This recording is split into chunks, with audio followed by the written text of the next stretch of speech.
Olá! Hoje a gente vai mergulhar fundo em um clássico que atravessa gerações, A Lei do Triunfo de Napoleão Hill. Nós vamos desvendar os princípios que ele descobriu ao estudar as pessoas mais bem-sucedidas da sua época, transformando tudo isso numa fórmula bem clara para o sucesso. Preparados? Então vamos lá!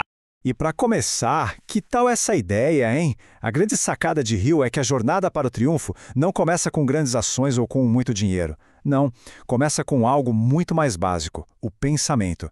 É a qualidade e principalmente a intensidade do desejo que prepara o terreno para tudo que vem depois. Então a gente começa com um conceito que é, assim, a base de tudo para ele. A mente mestra, ou o mastermind. A ideia aqui é que a união de mentes em harmonia cria uma força, uma sinergia, quase como uma terceira mente, invisível, que é muito mais poderosa do que a soma das mentes individuais. E para a gente entender isso na prática, olha só esse exemplo. Hill conta a história desses três gigantes da indústria, que eram amigos próximos. Todo ano, eles se retiravam juntos, não só para descansar, mas para meditar. E nesses encontros, talvez até sem perceber, as mentes deles se fundiam, criando uma aliança mental que era a verdadeira fonte do poder e da inovação de cada um deles. Incrível, né?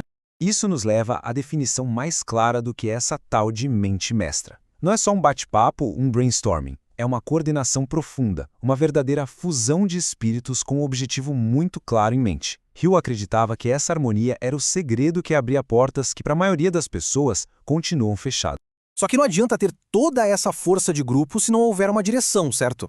E isso nos leva da força coletiva para a necessidade de um foco individual. Se a mente mestra é o motor de um carro, o propósito definido é o mapa, o GPS que guia esse motor na direção certa. Para explicar isso, Hill usa uma metáfora que é simplesmente perfeita. Imagina só, tentar construir uma casa sem nenhuma planta, sem nenhum projeto. Seria um caos, né? Os trabalhadores iam ficar perdidos, os materiais seriam desperdiçados e o resultado final seria um desastre. Pois é, agir na vida sem um propósito claro leva exatamente a isso. Confusão, desperdício de energia e, no fim das contas, ao fracasso. Então, a pergunta de $1 milhão é: como transformar um objetivo em realidade? Hill diz que a resposta está nesses 3 pilares. Primeiro, não basta um desejo vago, tem que ser um desejo ardente. Segundo, é preciso ter um plano concreto para chegar lá. E terceiro, e talvez o mais importante, ação persistente e incansável para executar esse plano. Não tem atalho. Agora, um grande propósito não se constrói da noite para o dia. Ele é construído com pequenas ações repetidas dia após dia. E isso nos traz a força implacável do hábito. Segundo Hill, são os nossos hábitos que moldam o nosso destino diariamente, seja para o bem ou para o mal. Fica a pergunta, né? Quais são os hábitos que estão no comando do nosso dia a dia? E para mostrar o peso disso, o Hill abre o jogo e conta uma história bem pessoal. E até um pouco dolorosa. Ele calculou que, em 10 anos, desperdiçou $47 mil por causa de maus hábitos de consumo. Esse dinheiro, se tivesse sido investido, teria garantido a independência financeira dele. Isso mostra de um jeito muito claro como pequenos hábitos, quando acumulados, têm consequências gigantescas. Hill também fala muito sobre o hábito de ir além, de entregar mais do que o esperado. Ele chama isso de a lei do aumento de lucros. É como o braço de um ferreiro. Não fica forte com o descanso, mas sim com o uso constante e vigoroso. Fazer mais do que se é pago para fazer não só melhora a nossa capacidade, mas constrói uma reputação que no futuro atrai oportunidades cada vez maiores. Mas e quando os planos dão errado? Quando tudo parece perdido? É aí que a gente chega no que talvez seja o pilar mais importante de todos na fórmula do Hill.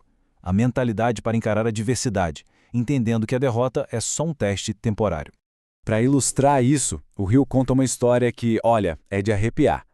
Um dia, um homem muito simples, maltrapilho mesmo, entrou no escritório dele. Ele tinha lido um livro do Hill sobre autoconfiança e, como um último suspiro de esperança antes de desistir de vez da vida, decidiu procurar o autor. O homem estava no fundo do poço, sentindo que não tinha mais nada. E o que o Hill fez? Em vez de dar conselhos ou dinheiro, ele fez uma promessa um tanto misteriosa. Ele disse ao homem que, embora ele mesmo não pudesse ajudar, iria apresentá-lo à única pessoa no mundo que poderia reconstruir sua fortuna e sua vida. Então, Hill levou o homem até uma grande cortina no seu escritório, puxou a cortina de lado e revelou um espelho enorme. A pessoa que poderia salvá-lo era ele mesmo, o seu próprio reflexo. Aquele momento de revelação foi o ponto de virada, mostrando que a força suprema para superar qualquer desafio mora dentro de nós. E essa citação aqui, ela resume tudo, né? As dificuldades não são sinais para desistir. Pelo contrário, elas são o ambiente onde a coragem é forjada. O fracasso temporário não é o fim da linha, mas sim o campo de treinamento necessário para o verdadeiro triunfo.